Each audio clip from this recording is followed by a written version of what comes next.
after the miscarriage, after the second miscarriage. It's in those moments, in loss and in grief and in disappointment, it's where his presence comes in and meets you. It's like, that's the realest of real, because it doesn't make sense. Yeah. Yeah. Well, It's the peace that surpasses understanding. Yeah, totally. Paul wrote his best letters in jail. Yeah. Like 100%. Like that he wrote his best stuff. He carried the most authority, the most confidence when he was maybe even a banger worship song, apparently. Potentially, yeah. What were they Broke the doors open? Yeah.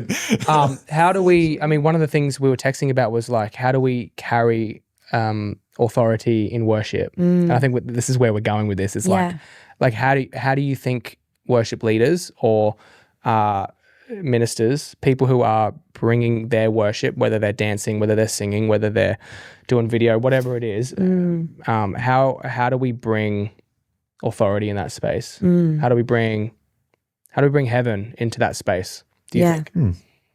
I think my head goes straight to a passage a few chapters later in Matthew 17, where the disciples are, they're trying to cast out a demon and it's just not happening. Yeah. And Jesus is like really severe and he's like, how long will I be with you, this wicked generation? With your lack of faith. And then he deals with it straight away.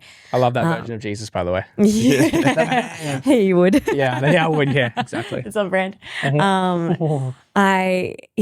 see that and you see like like there's a difference. We've all seen it where there's a worship leader, right? You can sing the exact same song, same track, same arrangement, but one, it's good. Yeah. And then there's another where there's authority. Yeah. And you sense it. And it's like, what is that intent? That's authority. Yeah. And how do you get that? Obviously, I think some of what we're talking about here, that perseverance in the face of trials, trials, that testing of your faith that produces perseverance, I think that yields authority. You see that in so many stories in the Bible. I think prayer as well. I think looking again back to Jesus, I love where you started, where you see him drawing away that communion with God. I think so much of our authority starts so far off platform. Oh, yeah. Weeks, months, years before those moments we see someone up there lighting it up and we go like, whoa. So much authority, so talented. Yeah. Wow. We say like, when we talk about people like blowing up, it's like no one blows up. Yeah. Like they blew up to us on the outside, but like for sure. If there is they're 45 years old. Like there's authority, there's a story behind the story. There's a fire behind the like there's a fire that you're seeing in that person. There's years behind the moment. 100%.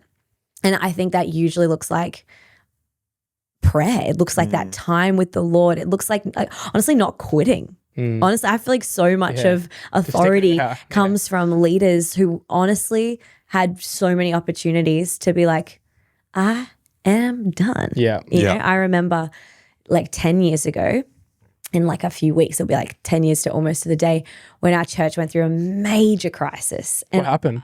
Well, we were a church plant. Yes. And the church was growing really quickly. There was a lot of momentum, heaps of people getting saved, lots of new Christians coming, getting saved, getting baptized. There was, weekly evangelism. It was growing swiftly.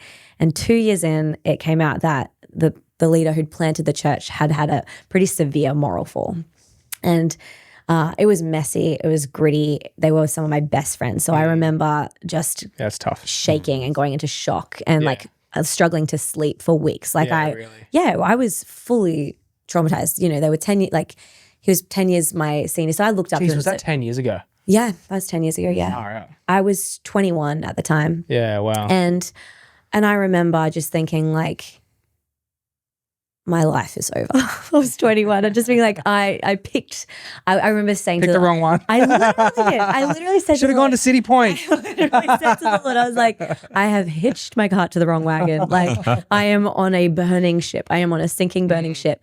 And I was like, I would like to run away, please. And the Lord was like, absolutely not. You get right back in there. Like I called you to Kingdom Culture Church. And how was it? Like, talk to me about people who because we say that a lot, like God said that, but how did he say that to you? Like, what was the feeling you had? How did you actually come to that moment where you had to stay? Because you could have easily gone. Fully. Many people went. Totally. How did you actually hear the voice of God in that moment? I remember one distinct moment, like it was a Sunday morning and it would have been a couple of weeks, after everything came out and the church is hemorrhaging, hemorrhaging people, hemorrhaging money. It's just, it's not going well.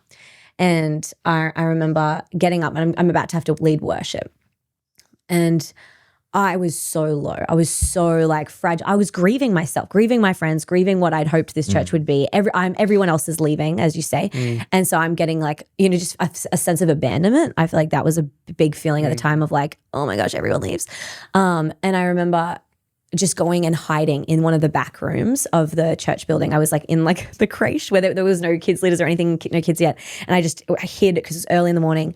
And I put my earphones in and I just wept, just absolutely sobbed my eyes out. Like, I don't want to do this. I don't want to get up there and lead. Like, this is the worst. Jessie wept. Jessica wept. Really wept. Yeah. Jessica, no Rose wept. Jessica wept. And I remember it was like the United Pursuit album, Simple Gospel, had just come out. Phenomenal.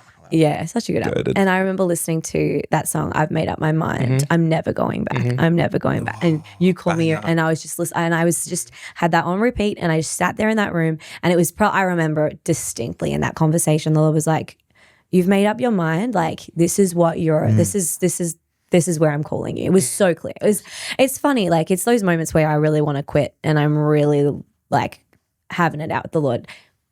It's not audible. It's as close as audible as it gets. It's like, stick in there, And so I wiped my tears and I got out and I led, had to lead with faith, and I had to, preach through that season and just believe